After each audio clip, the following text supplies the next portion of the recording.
सुनना भाई, यहाँ पे मुद्दा है आज का। अपन को जो सबसे पहले स्टार्ट करना है ना, क्या कि दो वायर्स हैं, अगर दो वायर के बीच में, दोनों वायर में करंट जा रहा है, या तो एक ही डायरेक्शन में या फिर वो डायरेक्शन अपोजिट डायरेक्शन में, तो इनके बीच में क्या फोर्स लगेगा, दैट विल बी अट्रैक्टिव और रिपल्सिव, और अगर फोर्स है तो उसका मैग्नीट्यूड कितना होगा, इसकी बात करनी है। फिर उसके बाद में हम थोड़ा सा आगे बढ़ेंगे तो हम लोग को मेन मुद्दा क्या बात करनी है कि एक मैग्नेटिक फील्ड है, मैग्नेटिक फील्ड में करंट कैरिंग लूप है हमारे पास में, तो उस पर क्या फोर्स लगेगा, उस पर टॉर्क क्या लगेगा, हम लोग को इसकी बात करनी है। तो इसके लिए हम लोग को पहले जो कल हमने बात की थी उसकी बात दोबारा कर लेते हैं। मैग्नेटिक फील्ड में एक वायर है जिसमें करंट है, आई रिपीट, मैग्नेटिक फील्ड है, ठीक है, और उसके अंदर एक वायर रखा हुआ है जिसमें क्या फ्लो कर रहा है, करंट फ्लो कर रहा है, और उसकी लेंथ है एल, उसकी लेंथ है एल। तो हम लोगों ने कल प्रूव किया था force on current carrying wire, force on current carrying wire placed in magnetic field is equal to B I L sine theta. क्या ये हमने प्रूव किया था, हाँ या ना? और ये जो चीज आई थी वो यहां से आई थी, F is equal to I into L vector cross with B vector. मतलब जो साइन थीटा वो किस चीज का है कि जो इस वायर की जो लेंथ है, तो that is L vector, magnetic field is B vector, उन दोनों का क्रॉस प्रोडक्ट ये साइन थीटा वहां से आता है, हाँ या ना? ठीक है। आज हम लोग को आज हम लोग को इसी को यूज करके आगे आगे बातें करनी है, समझे क्या सब लोग? तो पहला आज का जो सबसे पहला मुद्दा है हमारा, that is force between to infinitely long current carrying conductors. लिखेंगे, हेडिंग डालेंगे अपना, फोर्स बिटवीन, देखो वहां पे हेडिंग डालो सब लोग, force between to infinitely long current carrying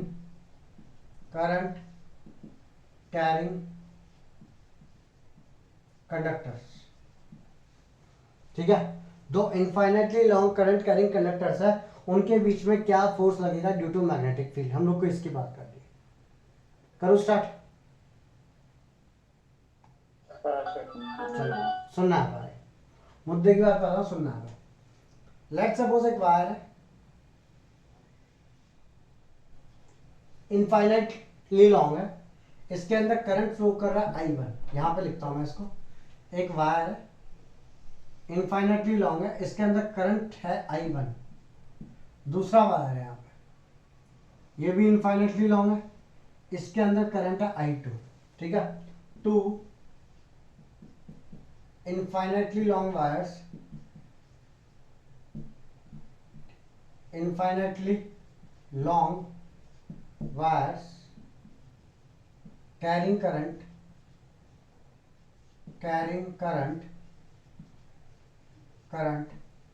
I1 and I2 separated by distance r। यहां से यहां तक का जो डिस्टेंस है, दैट डिस्टेंस इज r। ठीक है भाई, इन दोनों के जो बीच का डिस्टेंस है, दैट डिस्टेंस इज r। इतनी बात हमको दे रखी है, अब हमको ये बताना है कि इनके ऊपर क्या फोर्स लगेगा और क्या नहीं लगेगा। क्लियर है चीज, समझे, मुद्दा समझ गए? अब फोर्स लगेगा तो क्यों लगेगा, दूसरी बात ये भी है कि फोर्स लगेगा तो क्यों लगेगा। लिख लो पहले इतना, फिर समझाता हूं, लिखो इसको जल्दी से।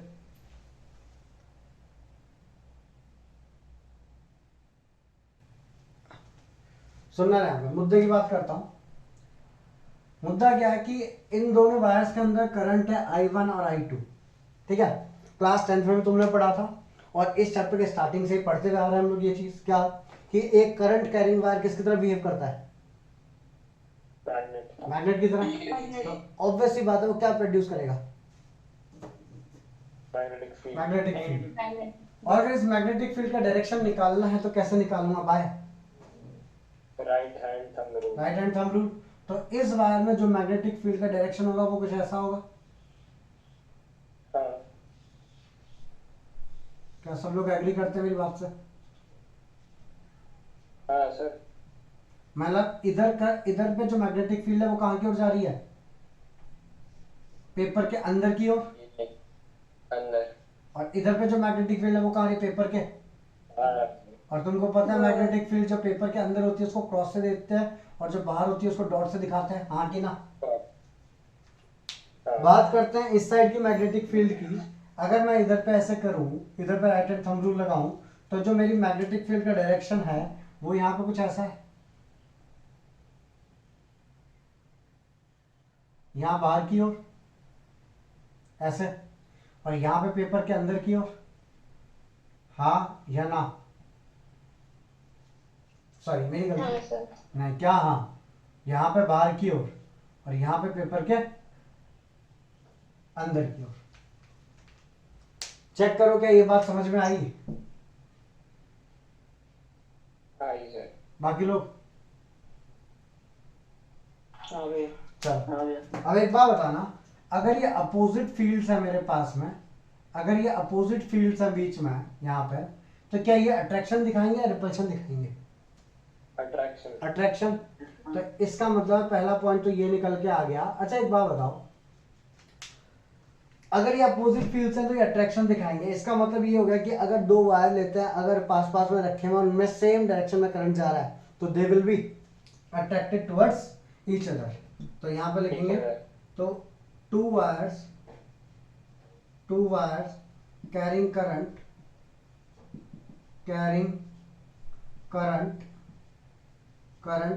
in same direction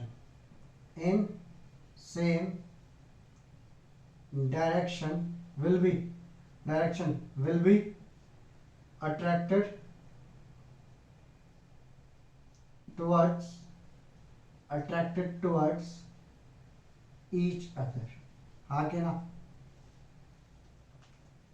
हाँ सर। अब अट्रैक्ट तो होंगे, चलो ये मैंने मान ली बात, बट कुछ फोर्स से अट्रैक्ट होंगे, कुछ मैग्नीट्यूड होगा उस फोर्स का,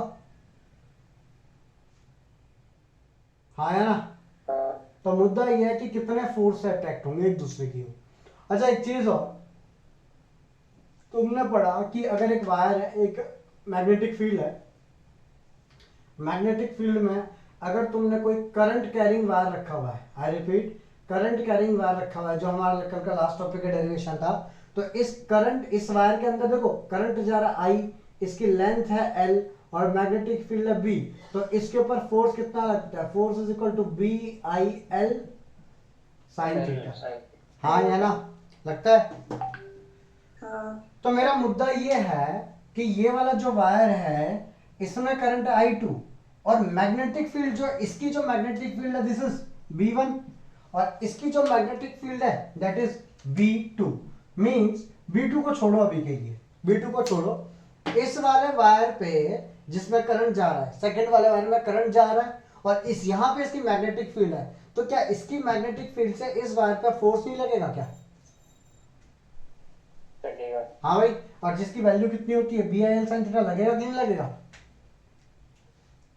and that force will be कैसा फोर्स? Attractive force. कैसा फोर्स? अट्रैक्टिव। तो सुनना यहाँ पे सब लोग, तो ध्यान देंगे यहाँ पे, वायर मतलब तुम ऐसा बोल सकते हो, देयर विल बी फोर्स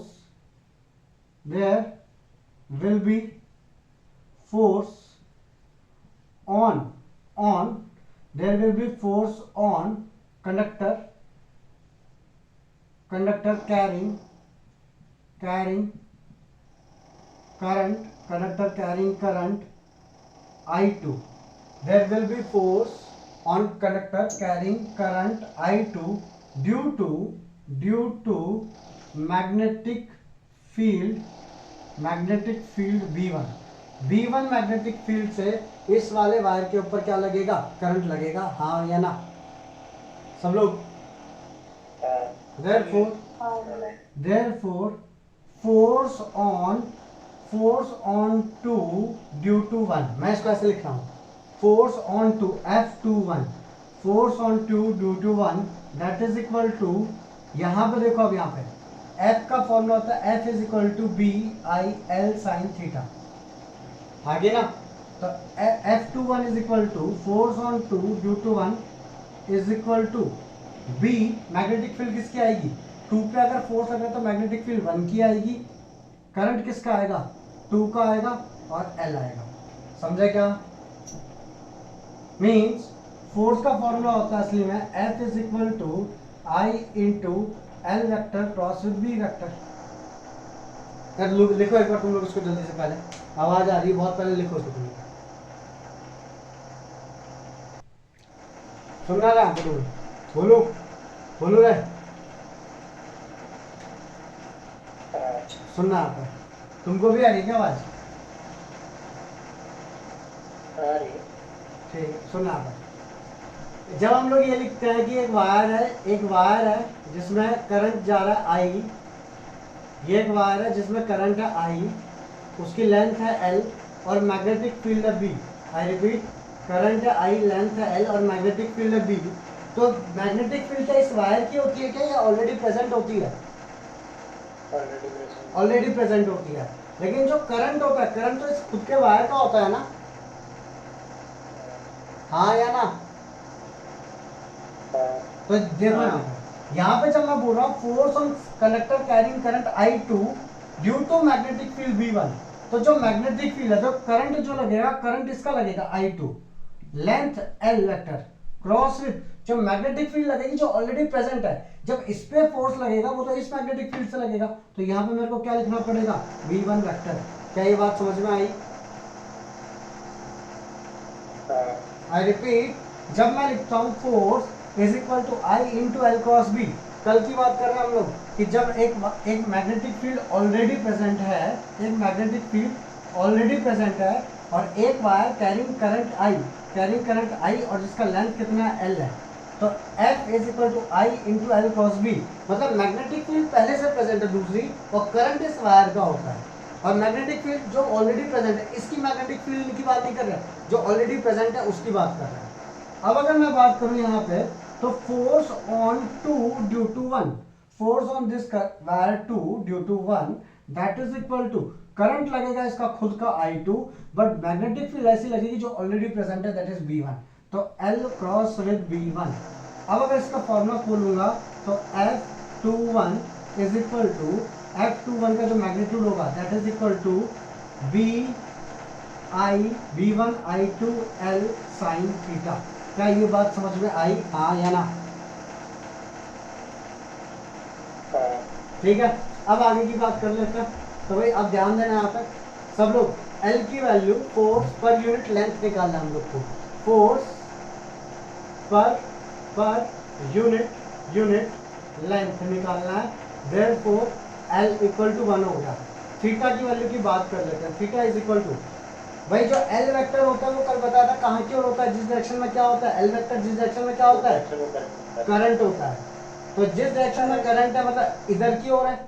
अच्छा, दूसरा मैग्नेटिक फील्ड, जो इसकी मैग्नेटिक फील्ड ऐसे है, मतलब मैग्नेटिक फील्ड सर्कुलर लूप्स है और वायर ऐसे है और मैग्नेटिक फील्ड सर्कुलर लूप्स है, तो मैग्नेटिक फील्ड के बीच में और L के बीच में क्या कितना एंगल है बोलो, 90 degree.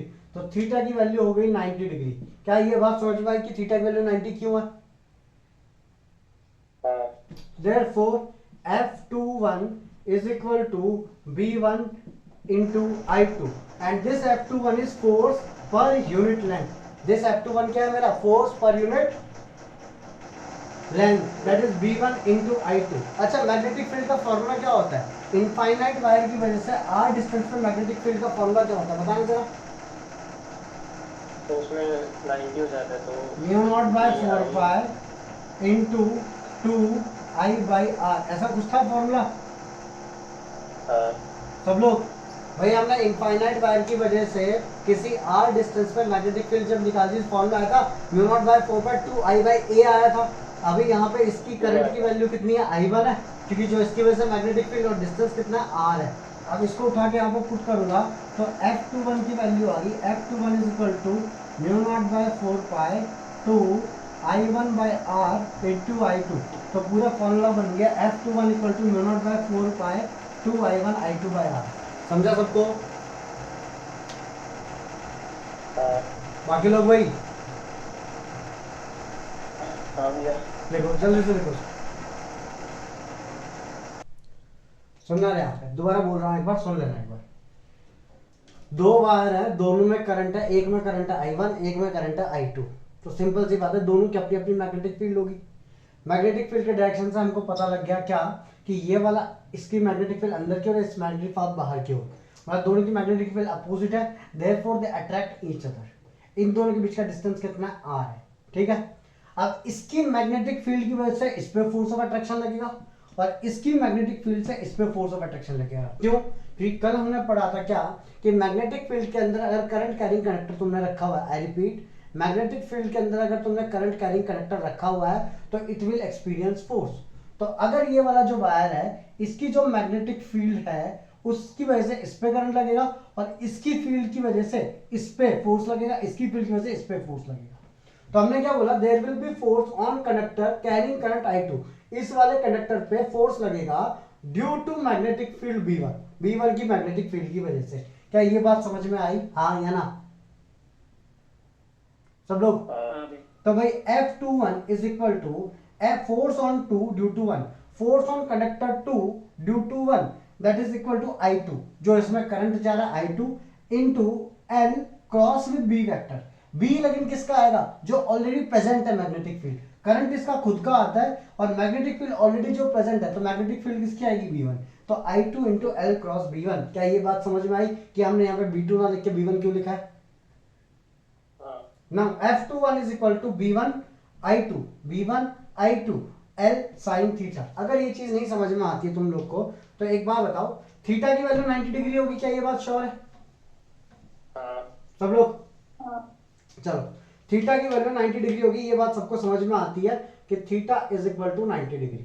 Therefore F21 is equal to force, जो फोर्स ऑन 2 ड्यू टू 1 का जो मैग्नीट्यूड है, that is equal to B1 I2 L sin 90 degree, और sin 90 हो गया 1, तो F21 की वैल्यू आ गई B1 into I2 into L। हाँ या ना सब लोग?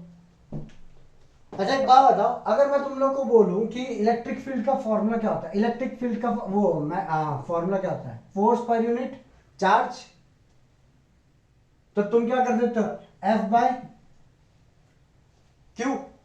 पावर का फॉर्मूला क्या होता है, वर्क पर यूनिट टाइम, तो W बाय T। तो अगर मेरे को फोर्स पर यूनिट लेंथ चाहिए, तो फोर्स को किससे डिवाइड करना पड़ेगा, लेंथ से। तो एक काम करो, इस लेंथ को यहां ले आओ, तो that is F21 divided by L, that is equal to B1 into I2। तो ये हो गया force per unit length. Force per unit length का मतलब होता है क्या, कि 1 मीटर की जो लेंथ है वो इस पे कितना फोर्स लगा रही है। क्या ये बात समझ में आई? यूनिट लेंथ मतलब 1 हो गया। एग्जैक्टली। या तो तुम बोलो, जो पिछली बार मैंने क्या था, कि L की वैल्यू 1 डाल दो for force per unit length, या फिर लेंथ से क्या कर दो, इधर ले आओ, तो फोर्स अपॉन लेंथ आ जाएगा, तो that will be force per unit length. Therefore force per unit length that is F21 is equal to B1 into I2। B1 की वैल्यू कितनी होती है भाई, magnetic field due to infinite wire carrying current at a distance of r, that is mu naught by 4 pi into 2, और उसका खुद का current divided by r होता है भाई। इसको इधर पुट करूंगा तो F21 का वैल्यू आ गया B1 mu naught by 4 pi, B1 की वैल्यू पुट करूंगा तो फॉर्मूला आ गया mu naught by 4 pi 2 I1 I2 divided by R। ये उसका हो गया फॉर्मूला। समझे क्या बात को? तो that is force on 2 due to 1। आगे की बात करता हूं, सुनना है। अब तुम मेरी हेल्प करना थोड़ी सी, समझो यहाँ पे मैं क्या बोल रहा हूं तुम लोग को, सुनना। अगर ये वाले मैग्नेटिक फील्ड की वजह से इस पे करंट लग रहा है, तो इस मैग्नेटिक फील्ड की वजह से इस पे करंट नहीं लगेगा क्या? उल्टा हो जाएगा। मतलब करंट बोल रहा हूं मैं, फोर्स, इसकी वजह से इस पे फोर्स लग रहा है, तो इस मैग्नेटिक फील्ड की वजह से इस पे फोर्स लगेगा, हाँ या ना? सब लोग चलो सुनना रहा है। तो अगर मैं इसकी बात करूं इस फोर्स की, तो force on 1 due to 2, force on 1 due to 2 that is equal to, current किसका आएगा? अगर 1 पे फोर्स लगा रहे हैं हम ड्यू टू 2, तो करंट किसका आएगा? 1 का, तो दैट इज I1, ठीक है, into L vector cross magnetic field किसकी आएगी? टू की, क्योंकि हम लगा रहे हैं force on one due to two, तो दैट इज करंट इसका खुद का आएगा बट मैग्नेटिक फील्ड B2 की आएगी। तो क्या बन जाएगा formula, F12 is equal to I1 into B2 into L sine theta. Theta की वैल्यू अगेन कितना डिग्री है, 90, तो theta is equal to 90 degree. Therefore F12 is equal to B2 लिख लो, फिर I1 लिख लो और फिर L लिख लो, साइन 91 हो गया। L नीचे आएगा तो F12 is equal to B2 into I1 divided by L। Therefore force per unit length, मतलब एक यूनिट लेंथ की वजह से जो फोर्स लगेगा F12 that is equal to B2 into I1। लेकिन B2 की वैल्यू कितनी होगी यहाँ पे, मैग्नेटिक फील्ड की वैल्यू r डिस्टेंस पे infinite wire carrying current I2 that is equal to mu naught by 4 pi 2 I2 by r आएगा कि नहीं आएगा, क्योंकि भाई एक वायर जो इनफाइनाइट वायर होता है ना, a डिस्टेंस पे हमने डिराइव किया था, उसका मैग्नेटिक फील्ड होती है mu naught by 4 pi 2 I by a होती है, हाँ है ना। तो उस हिसाब से यहाँ पर मैग्नेटिक फील्ड कितनी होगी, mu naught by 4 pi 2 I2 by r। तो इसकी वैल्यू इधर पुट करेंगे तो force on 1 due to 2 that is equal to mu naught by 4 pi into 2 I1 I2 divided by r आएगा कि नहीं आएगा बोलो। तो क्या ये दोनों फोर्स की वैल्यू इक्वल है, बट मुद्दा क्या है, हाँ मुद्दा ये दोनों भले ही दोनों फोर्स की वैल्यू इक्वल है बट ये दोनों फोर्स अट्रैक्टिव है, मतलब ये वाला force force on 1 due to 2 और फोर्स ऑन 2 ड्यू टू 1 ऐसे अपोजिट लग रहे हैं। तो दैट मीन्स अगर मैं इनका मैग्नीट्यूड लिखूंगा तो ये लिख सकता हूं, बट अगर मैं वेक्टर फॉर्म में लिखूं तो मेरे को लिखना पड़ेगा F12 is equal to minus of, अगर मैं वेक्टर फॉर्म में लिखूंगा तो ऐसे लिखना पड़ेगा, वैसे मैं ऐसे लिख सकता हूं मैग्नीट्यूड की वैल्यू दोनों की क्या होगी, इक्वल होगी, ठीक है मैग्नीट्यूड इक्वल होगा। बट अगर वेक्टर फॉर्म में लिखूंगा there must be a minus sign, क्यों, क्योंकि एक फोर्स इधर लग रहा है और एक फोर्स इधर लग रहा है। क्या ये बात समझ में आई, बाकी लोग हाँ भाई पक्का, हाँ भी चलो क्या प्रूव कर सकते हैं इसको थोड़ा हम लोग कि भाई ऐसा हो रहा है करके, प्रूव कर सकते हैं क्या थोड़ा। अच्छा एक बात बताओ, कल मैंने बात की थी, नहीं कल मैंने अगर बात की थी कि force on current carrying conductor, अगर उसका डायरेक्शन निकालना हो, फोर्स किस डायरेक्शन में लग रहा है, तो कौन सा लॉ लगाते हैं हम लोग, लॉरेंस, मैग्नेटिक लॉरेंस। अबे force on current carrying conductor, force का डायरेक्शन निकालने के लिए कौन सा लॉ लगाते हैं, हाँ left hand rule, Fleming's left hand rule. Force का करंट निकालना है हम लोग को तो उसके लिए कौन सा लॉ लगाते हैं, फ्लेमिंग्स। क्या ये बात समझ में आई, हाँ तो डायरेक्शन तो निकालना है फोर्स का। अच्छा एक बार बायोट सावर्ट्स लॉ क्यों लगाया था हमने, बायोट सावर्ट्स लॉ साथ में मैग्नीट्यूड भी दिए, ठीक है, बायोट सावर्ट्स लॉ लगाया था हम लोगों ने मैग्नेटिक फील्ड निकालने के लिए, क्या निकालने के लिए, क्योंकि वहां पे फॉर्मूला था ना dB equal to mu naught by 4 pi I D L sin theta by r square, हाँ कि ना। एम्पेयर सर्किट लॉ क्यों लगाया था हम लोगों ने, कि छोटे से शॉर्टकट तरीका एक टाइप का, सो दैट हमारी मैग्नेटिक फील्ड निकल के आ जाए, हाँ कि ना, क्योंकि इंटीग्रेशन b डॉट dl करते हैं म्यू नॉट i होता है, b बाहर निकालते हैं इंटीग्रेशन ऑफ dl करते हैं म्यू नॉट i के बराबर b की वैल्यू आ जाती है, हाँ या ना, ठीक है। फिर कल हमने क्या पढ़ा था कि जब ऑलरेडी एक मैग्नेटिक फील्ड प्रेजेंट है और उसके अंदर करंट कैरिंग कंडक्टर है, आई रिपीट ऑलरेडी एक मैग्नेटिक फील्ड प्रेजेंट है, ये मेरी मैग्नेटिक फील्ड है, उसके अंदर एक वायर रखा हुआ है और उस पे क्या लग रहा है, देखो इसके अंदर करंट है I, ये मेरी मैग्नेटिक फील्ड है B, और इस करंट इस मैग्नेटिक फील्ड की वजह से इस वायर पे क्या लगता है, फोर्स लगता है, क्यों, क्योंकि भाई करंट का मीनिंग क्या होता है, करंट मतलब flow of electrons, flow of electron मतलब फ्लो ऑफ चार्ज, और जब चार्ज फ्लो करता है मतलब चार्ज मूव करता है वो खुद की मैग्नेटिक फील्ड जनरेट करता है कि नहीं करता, करेगा। तो उसकी मैग्नेटिक फील्ड और जो ऑलरेडी प्रेजेंट मैग्नेटिक फील्ड है दोनों के बीच में there can be force of attraction और रिपल्शन, हाँ कि ना। तो सिंपल सी बात है कि जब भी एक करंट कैरिंग वायर किसी मैग्नेटिक फील्ड में रखेंगे तो उसके ऊपर फोर्स लगेगा, मैग्नीट्यूड कितना होगा वो निकालने के लिए फोर्स का फॉर्मूला हमारे पास आ गया था BIL sin थीटा, लेकिन उसके डायरेक्शन क्या होगा उसके लिए हम कौन सा लॉ करते हैं, फ्लेमिंग्स लेफ्ट हैंड रूल, समझे क्या, अभी यहाँ की बात करूं तो भाई एक दो वायर रखे हुए हैं, इसकी मैग्नेटिक फील्ड है B1 और दूसरे वाले की मैग्नेटिक फील्ड, देखो बहुत ज्यादा इंपॉर्टेंट डेरिवेशन है इसलिए एक्सप्लेन कर रहा हूं इतना। एक की मैग्नेटिक फील्ड है B1, एक की मैग्नेटिक फील्ड है B2।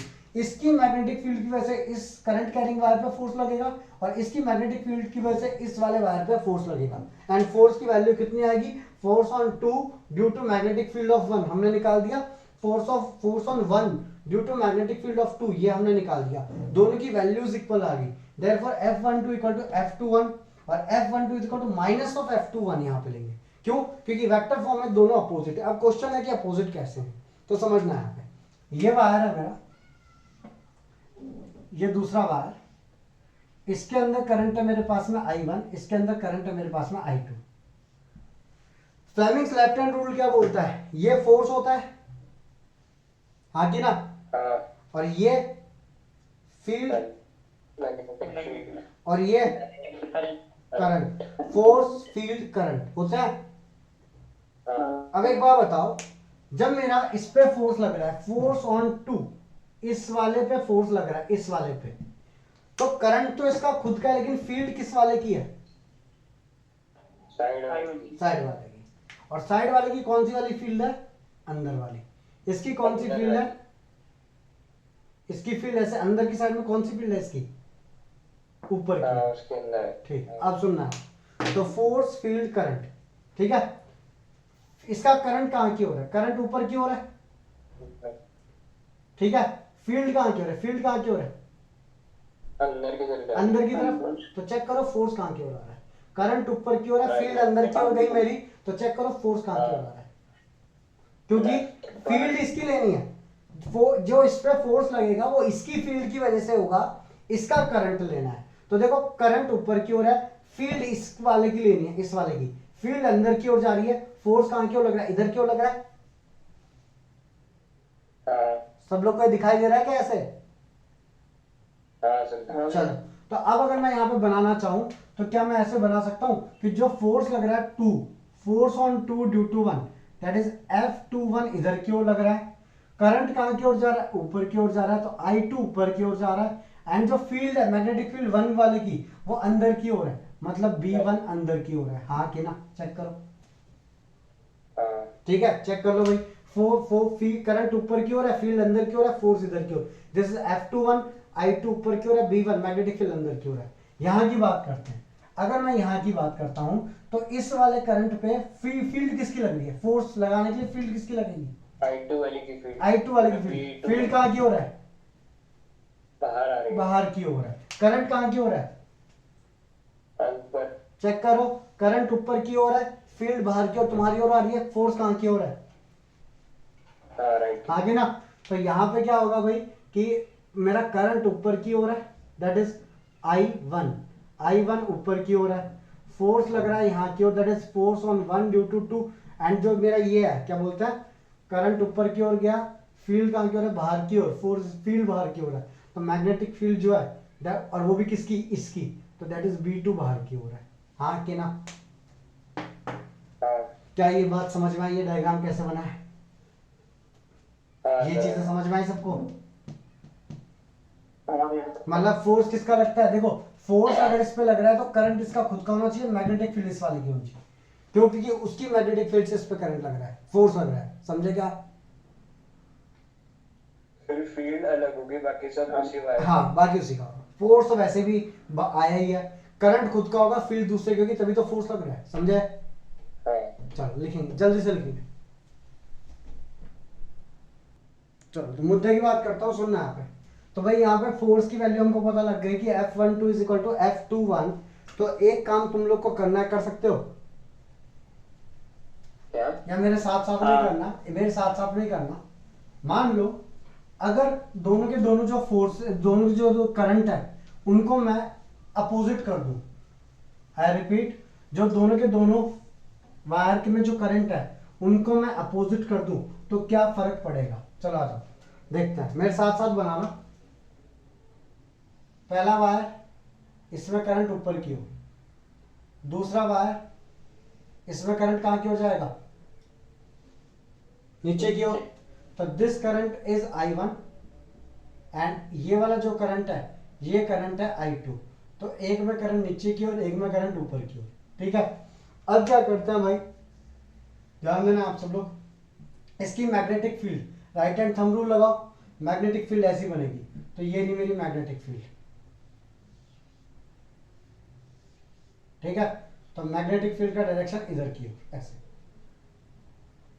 बनाया सबने, हाँ ठीक है। दूसरी मैग्नेटिक फील्ड, इसका इस बार ऐसे बनेगा, ऐसे, तो पहले तो ये बना लो तुम लोग, एटलीस्ट गोले बना लो पहले, ठीक है। और इस बार जो मैग्नेटिक फील्ड है वो ऐसे है, मतलब यहां से अंदर की ओर है और यहां से बाहर की ओर, ठीक है। मींस इसकी जो मैग्नेटिक फील्ड है यहाँ अंदर की ओर है और यहाँ बाहर की ओर, और इस वाले की जो मैग्नेटिक फील्ड है वो यहाँ अंदर की ओर है और यहाँ बाहर की ओर। इसका मतलब दोनों साइड में जो मैग्नेटिक फील्ड है वो सेम डायरेक्शन में हाँ रिपेल करेंगे, अट्रैक्ट करेंगे, रिपेल रिपेल, क्योंकि दोनों की मैग्नेटिक फील्ड सेम डायरेक्शन में अंदर की ओर है, that means they will repel each other. तो लिखेंगे यहाँ पे सब लोग, two wires carrying current, two parallel wires carrying current in opposite direction,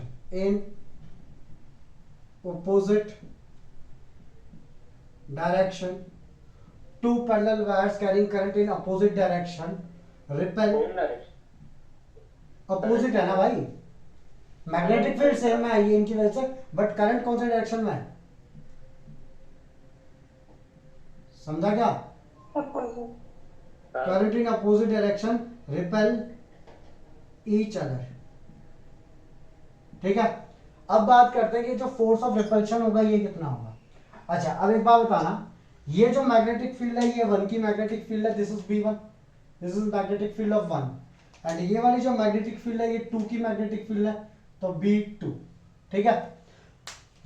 second वाले वायर पे कौन सी मैग्नेटिक फील्ड की वजह से फोर्स लगेगा, फर्स्ट वाले की, तो मैं क्या लिखूंगा, force on 2 due to 1 that is equal to, current किसका लिखूं, अगर 2 पे फोर्स लग रहा है ड्यू टू 1 तो करंट किसका लिखूं,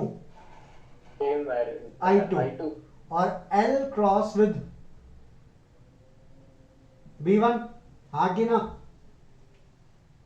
सब लोग, चलो तो F21 is equal to B1 I2 into L sine theta, theta की वैल्यू कितना डिग्री है, थीटा की वैल्यू 90, तो साइन 91, थीटा के 90 डिग्री कैसे भाई, तो दीज आर कोसेंट्रिक सर्कल्स, देखो ये ऐसे हैं, समझे, और वायर ऐसे ऊपर की ओर जा रहा है, मतलब मैग्नेटिक फील्ड ऐसे टेंजेंट की ओर है, ठीक है, और वायर ऊपर की ओर है, तो इसके बीच में और इसके बीच में कितना एंगल है, तो आंसर है 90 डिग्री, तो थीटा की वैल्यू 90, तो F21 का जो मैग्नीट्यूड आ गया, that is equal to B1 into I2 into L, ठीक है। L नीचे जाएगा तो फोर्स पर यूनिट लेंथ, तो F21 अपॉन L, तो that is F21 divided by L, that is equal to B1 into I2, तो force per unit length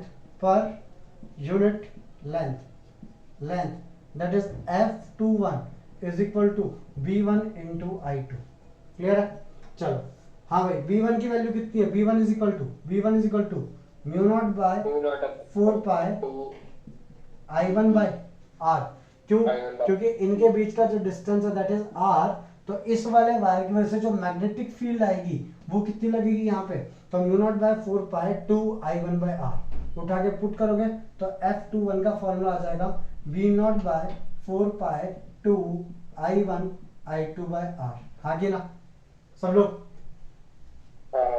similarly इसके बाद में तुमको करना, ये मैं नहीं कर रहा, सिमिलरली F12 की मैग्नीट्यूड कितना आएगा, that is mu naught by 4 pi 2 I1 I2 by R, आएगा। मुद्दे की बात करते हैं कि भाई इनके ऊपर जो फोर्स लगेगा वो किस किस डायरेक्शन में लगेगा, इसकी बात कर लेते हैं थोड़ी, आ जाए ध्यान देना 2 मिनट के लिए सब लोग, तो भाई सब लोग ध्यान देंगे। लेट्स सपोज ये ऐसा है, ये ऐसा है, ठीक है। ये दो वायर्स हैं, एक में करंट जा रहा है ऊपर की ओर, एक में करंट आ रहा है नीचे की ओर। This is I1, this is I2।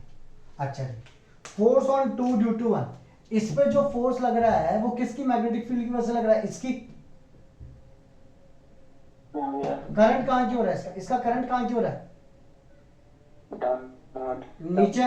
Magnetic field कहाँ की ओर? इस वाले वायर की मैग्नेटिक फील्ड कहाँ की ओर है? अंदर। तो मैग्नेटिक फील्ड को अंदर, मेरे साथ साथ तुम लोग भी करो भाई उंगली। मैग्नेटिक फील्ड अंदर की ओर, करंट नीचे की ओर, तो देखो फोर्स कहाँ की ओर जा रहा है? ऐसे करो, सीधा हाथ ऐसे कर लो और उसको यहाँ पे मैच करवाओ। हो रहा है कि नहीं? करंट नीचे की ओर है, मैग्नेटिक फील्ड अंदर की ओर है, तो फोर्स कहाँ की ओर आ रहा है? इधर की ओर आ रहा है कि नहीं? ठीक है। तो यहाँ पे मैं इसको मिटा रहा हूँ, थोड़ा सा मिटा रहा हूँ पार्ट ये। तो यहाँ पे क्या मिलेगा तुमको? फोर्स, ध्यान देना है आप सब लोग। तो भाई करंट नीचे की ओर है, तो दैट इज I2, ठीक है। तो करंट हो गया नीचे की ओर, मैग्नेटिक फील्ड अंदर की ओर है, तो फील्ड अंदर की ओर है, दैट इज B1। तो फोर्स कहाँ की ओर लगेगा? तो फोर्स ऑन 2 ड्यू टू 1 इधर की ओर लगेगा। समझे क्या सब लोग? अब ये वाली चीज समझो भाई, इसमें करंट कहाँ की ओर जा रहा है? करंट ऊपर। फील्ड किसकी लग रही है? इस पे फील्ड किसकी लग रही है? I2 कहाँ की ओर है? अबे कहाँ है ये फील्ड? अंदर की ओर है। तो फील्ड अंदर करो, पहले उंगली अंदर करो, इंडेक्स फिंगर अंदर की ओर करो, फील्ड अंदर है, ठीक है। करंट कहाँ की ओर है? ऊपर की ओर करो, ऊपर। तो फोर्स कहाँ की ओर जाता हुआ दिख रहा है तुमको? लेफ्ट साइड में। मींस करंट ऊपर की ओर है मेरा, आई रिपीट, करंट मेरा ऊपर की ओर जा रहा है। तो ये हो गया मेरा I1, ठीक है। तो current, force, field, current, current मेरा ऊपर की ओर है, फील्ड मेरी अंदर की ओर है, तो फील्ड मेरी अंदर की ओर है ऐसे, तो दैट इज B2। तो फोर्स मेरा यहाँ की ओर जा रहा है, that is force on 1 due to 2। समझे क्या? समझे? तो भाई यहाँ पे ये बन गया इसका डायग्राम, ये बन गया इसका डायग्राम, जिससे मेरे को पता लगता है कि force are opposite to each other. Means मैं ये लिख सकता हूँ यहाँ पे कि F12 का magnitude will be equal to F21 का मैग्नीट्यूड, बट असली में F12 is equal to minus of F21। क्या ये बात समझ में आई सबको? जल्दी से लिखेंगे इसको, जल्दी से लिखेंगे। लिख लिया ना? मिटा रहा हूं मैं इसको, सुनना है पे। तो भाई अब सुनना है पे, न्यूमेरिकल जब आता है ना पेपर के अंदर, तो न्यूमेरिकल कैसा आता है उस एक गलती कर देते हैं। क्या?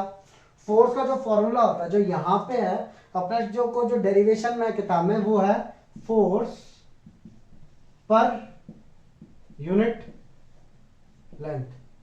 कौन सा है वो? Force per unit length. तो उसका फॉर्मूला आ गया क्या? F का फॉर्मूला आ गया B into I, that is F21, force on 2 due to 1, force on 2, तो I2 B1 आएगा, that is mu naught by 4 pi 2 I1 I2 by R। तुम ये लिख देते हो, बट ये तो था force per unit length. But अगर तुमको एक वायर की लेंथ ऑलरेडी दी हुई है तो तुमको पूरा फॉर्मूला लगाना F इक्वल टू BIL। क्या लगाना फॉर्मूला? और L की वैल्यू भी वहां पे पुट करनी है। समझे क्या? क्या ये बात समझे? मीन्स ये पता है क्वेश्चन कैसे आता है? हाँ, जनरली पेपर में क्वेश्चन कैसे आता है कि एक वायर है, एक दूसरा वायर है, और ये बाजू में लूप रखा हुआ है ऐसे, ठीक है। अब इस वायर के अंदर करंट जा रहा है, मान लेते हैं 2 एम्पेयर का, इसके अंदर करंट जा रहा है मान लेते हैं 5 एम्पेयर का, और इसकी जो लेंथ है यहाँ से यहाँ तक वो है मान लेते हैं 1 मीटर की। ये स्क्वायर है 1 मीटर का, ये स्क्वायर है ये 2 मीटर का, मान 2 मीटर का एक स्क्वायर रखा हुआ है, और ये वायर है जिसके अंदर करंट जा रहा है, और ये जो लेंथ है ये लेंथ है 1 मीटर की। तो बताओ कि ये रिपल्शन दिखाएगा, ये जो स्क्वायर है इसके और रिपेल होगा, अट्रैक्ट होगा कि क्या होगा? तो पहली बात तो ये वायर और ये वायर दोनों में डायरेक्शन क्या है करंट का? एक ही में। तो फॉर्मूला क्या लगेगा? फोर्स लगेगा B इंटू आई इंटू एल, हाँ के ना? और इसका जो इंटू कर देते हैं तो ये आता है mu naught by 4 pi 2 I1 I2 by R, इन दोनों का इंटू करके यही आता है। और L मतलब लेंथ, तो भाई mu naught by 4 pi two, एक में करंट है 2 एम्पेयर का, एक में करंट है 5 एम्पेयर का, और दोनों के बीच का डिस्टेंस है वो 1 मीटर का है। और इसकी जो लेंथ है, ये यहां से यहां तक की जो लेंथ है वो कितनी है? 2 मीटर, क्योंकि स्क्वायर है ना ये 2 मीटर का। तो ये लेंथ 2 मीटर है, तो इसकी भी लेंथ 2 मीटर लो, और यहाँ पे एल की वैल्यू कितनी डालनी पड़ेगी तुमको? 2 मीटर। क्यों? क्योंकि जो हमने फॉर्मूला डिराइव किया है mu naught by 4 pi 2 I1 I2 by R, उसमें तो एल को हम नीचे ले चले गए। क्यों? क्योंकि हमने निकाला है force per unit length. But जब क्वेश्चन करते हैं तो वहां पे फोर्स पर यूनिट लेंथ नहीं होता है, वहां पे तो टोटल लेंथ का फोर्स निकालना पड़ता है, तो उस लेंथ को यहाँ पे इंटू करना पड़ेगा। समझे क्या? अट्रैक्टिव होगा, अट्रैक्टिव होगा या रिपल्सिव होगा? अट्रैक्टिव। ठीक है, तो ये होगा अट्रैक्टिव फोर्स।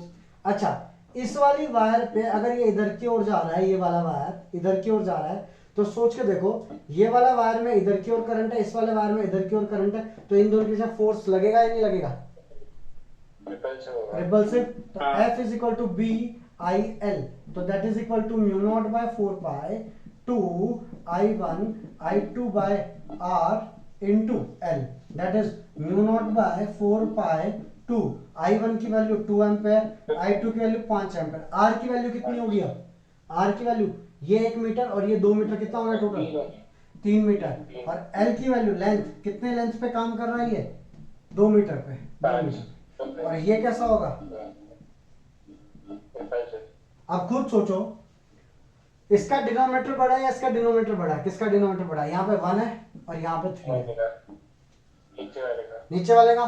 तो बड़ा फोर्स कौन सा? अट्रैक्टिव या रिपल्सिव? अट्रैक्टिव। तो सिंपल सी बात है, there will be total attraction. क्या होगा टोटल इसकी ओर? क्योंकि अट्रैक्टिव फोर्स बड़ा है, रिपल्सिव फोर्स छोटा है, तो total there will be attraction. समझे क्या? न्यू मीटिंग ज्वाइन करो जल्दी से, रुक जा। अब मुद्दा ये है, क्या ये वाला जो वायर है जिसमें करंट जा रहा है और ये वाला जो वायर जिसमें करंट जा रहा है, इन पे कोई फोर्स नहीं लगेगा क्या? चलो तो देखते हैं। एक वायर है, इसमें इधर करंट जा रहा है और एक वायर में ऐसे करंट जा रहा है, ठीक है। इसकी लेंथ यहाँ की ओर है, हाँ की ना? और इसकी जो मैग्नेटिक फील्ड है वो भी ऐसी ही है, सर्कुलर, ऐसे। तो सर्कुलर मैग्नेटिक फील्ड मतलब ऐसे, और लेंथ यहाँ की और दोनों के बीच में एंगल की, दोनों एक ही प्लेन में, मतलब ऐसे जा रहा है तो मैग्नेटिक फील्ड ऐसे ऐसे है, तो दोनों के बीच में एंगल कितना है? 0। तो F equal to I into L cross B करूंगा, तो क्रॉस, अगर एंगल की वैल्यू 0 तो क्रॉस प्रोडक्ट कितना हो जाएगा? 0। दैट मीन्स इस वाले वायर पे जब दो वायर्स होते हैं जो परपेंडिकुलर है आपस में, अगर उनमें करंट फ्लो करता है तो वहां पे उनके बीच कोई फोर्स नहीं लगेगा। समझे? क्यों? क्योंकि मैग्नेटिक फील्ड जो है वो लेंथ की क्या हो जाती है? Perpendicular, sorry parallel, parallel, parallel. Theta की वैल्यू 0 या 180 आती है ना, क्योंकि दोनों एक ही प्लेन में आ जाते हैं। जो है उसके मतलब जो सामने वाली वायर है उसकी लेंथ और जो खुद की मैग्नेटिक फील्ड है उन दोनों के बीच है, हाँ हाँ, पैरेलल होगा। समझे क्या? हाँ। चलो चलो आगे। आ गया। ये बना लिया था तुमने? बना लिया था ये? चलो मुद्दे की बात करता हूँ। पेपर में क्या आता है? पेपर में आता है डिफाइन, डिफाइन टर्म 2 में आएगा सर। टर्म 1 में आएगा, टर्म 1 में ये चैप्टर शायद। एमसीक्यू में थोड़ी आएगा डिफाइन। अरे ठीक है छोड़। डिफाइन 1 एम्पेयर, ठीक है, on the basis of F is equal to mu naught by 4 pi 2 I1 I2 by R।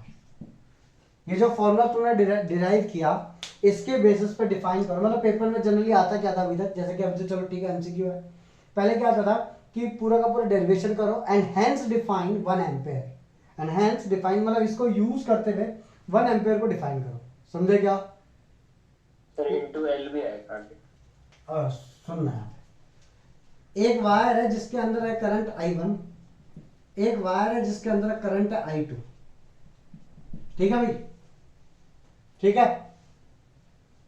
अगर तुम दोनों वायर में करंट की वैल्यू 1 एम्पेयर कर दो, 1 एम्पेयर 1 एम्पेयर कर दी, ठीक है, और इसके बीच का डिस्टेंस कर दो तुम 1 मीटर, कितना कर दो? 1 मीटर। मतलब ये डिस्टेंस 1 मीटर हो गया, करंट 1 एम्पेयर 1 एम्पेयर हो गया, और इसकी वैल्यू तुमको पता है कितनी होती है, 10⁻⁷ होती है। हाँ, तो देयरफॉर फोर्स की वैल्यू कितनी आ जाएगी, 2 × 10⁻⁷ न्यूटन आ जाएगी।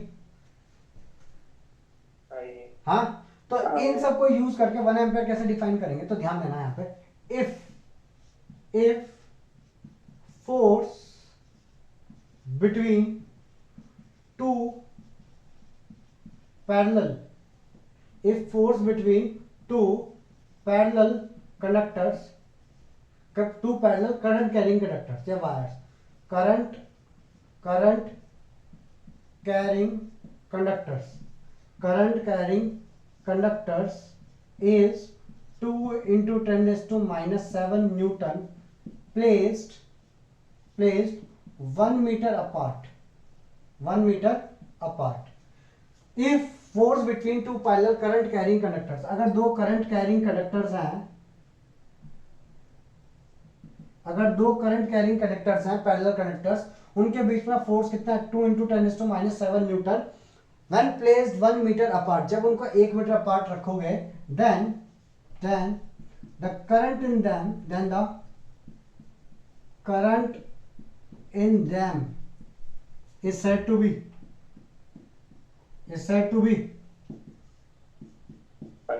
1 एम्पेयर। समझे?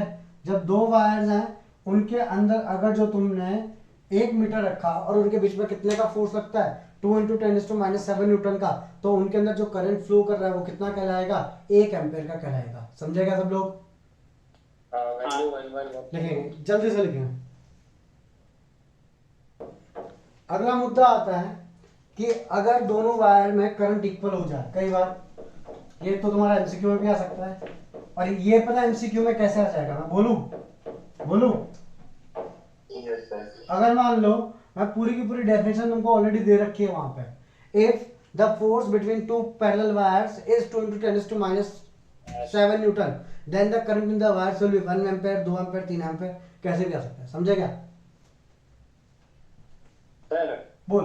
अगर नहीं, वो वैल्यू कांस्टेंट ही रहेगी। अब सुनना यहाँ पे, भाई force between them is F1 + F2 करके निकालेंगे ना, तो एक वो हो गया 2 × 10⁻⁷ + 2 × 10⁻⁷। नहीं भाई, फोर्स F2 पे वो दे रही है। भाई एक बात बता, दोनों फोर्स का मैग्नीट्यूड इक्वल था और दोनों अपोजिट थे एक दूसरे के, तो दोनों को जब ऐड करेगा तो कितना आएगा, 0 आएगा। तो हम लोग वो नहीं निकाल रहे, हम निकाल रहे हैं कि एक वायर दूसरे पे कितना फोर्स लगा रहा है। समझा क्या? हम उनका रिजल्टेंट नहीं निकाल रहे, हम एक वायर का दूसरे पे फोर्स निकाल रहे हैं, हम टोटल फोर्स नहीं निकाल, नेट फोर्स नहीं निकाल रहे। मुद्दे की बात करता हूं, सुनना यहाँ पे, एक वायर है, इसके अंदर करंट है आई, दूसरा वायर है, इसके अंदर करंट है आई, दोनों एक ही डायरेक्शन में जा रहे हैं, इनके बीच में एग्जैक्ट बीच में कितनी मैग्नेटिक फील्ड होगी, पहला क्वेश्चन। दूसरा, एक वायर है, इसके अंदर करंट है आई, एक वायर है, इसके अंदर current I but opposite direction, इनके एग्जैक्ट बीच में कितनी मैग्नेटिक फील्ड होगी, मेरे को ये निकालनी है। ठीक है? मैग्नेटिक फील्ड का फॉर्मूला कितना आ रहा है, μ0/4π 2I/r। मैग्नेटिक फील्ड का फॉर्मूला देखो, एक वायर है, एक स्ट्रेट वायर है, उससे r डिस्टेंस पे जो मैग्नेटिक फील्ड होती है उसका फॉर्मूला होता है μ0/4π 2I/r। होता है भाई? भाई बाकी लोग हाँ है ना? कभी कुछ डेरिवेशन किया था, θ1 θ1 से लेके φ2 तक इंटीग्रेट किया था, तो आंसर आ गया था μ0/4π I sin θ1 + sin θ2 divide by r। फिर थीटा की वैल्यू 90 डाल दी तो sin 90 + sin 92 बन गया था। किया था कुछ? वो इसी का डेरिवेशन था कि एक इनफाइनाइट वायर है, उससे r डिस्टेंस पे ये फॉर्मूला है। तो मानो अगर ये r डिस्टेंस है पूरा, तो ये डिस्टेंस कितना होगा, r/2, और ये वाला कितना होगा, r/2। तो अगर इसके अंदर ये पहला वाला है मेरा, तो b1 की वैल्यू होगी μ0/4π 2I/r are by to, V2 की वैल्यू होगी mu naught by 4 pi 2 I upon R by two. But एक बात बताना, इसकी वजह से मैग्नेटिक फील्ड ऐसे अंदर की ओर जा रही है, राइट हैंड थंब रूल लगा रहे हैं, और इसकी वजह से मैग्नेटिक फील्ड कहाँ की ओर आ रही है, बाहर की ओर। तो एंड इन दोनों का मैग्नीट्यूड इक्वल है, but these are opposite, therefore net magnetic field will be equal to 0 at the centre. हाँ या ना, मतलब दोनों वायर के अंदर अगर करंट इक्वल होगा, दोनों वायर के अंदर अगर करंट इक्वल होगा तो बीच में नेट मैग्नेटिक फील्ड कितनी होगी, तो करंट का डायरेक्शन इक्वल होगा तब। हाँ करंट का डायरेक्शन सेम है और उनका जो मैग्नीट्यूड है वो भी इक्वल है, आई आई, तो बीच में जाके मैग्नेटिक फील्ड की जो वैल्यू है वो भी इक्वल आ रही है, बट अपोजिट है, देयरफॉर नेट मैग्नेटिक फील्ड कितनी होगी। क्या ये बात समझ में आई। यहां की अगर मैं बात करूं तो पहले वाले की वजह से जो मैग्नेटिक फील्ड आएगी that is mu naught by 4 pi 2 I upon R by two, क्योंकि ये डिस्टेंस आर बाई टू के बराबर है, ये डिस्टेंस भी आर बाई टू है। अगले वाले की मैग्नेटिक फील्ड होगी mu naught by 4 pi 2 I upon R by to.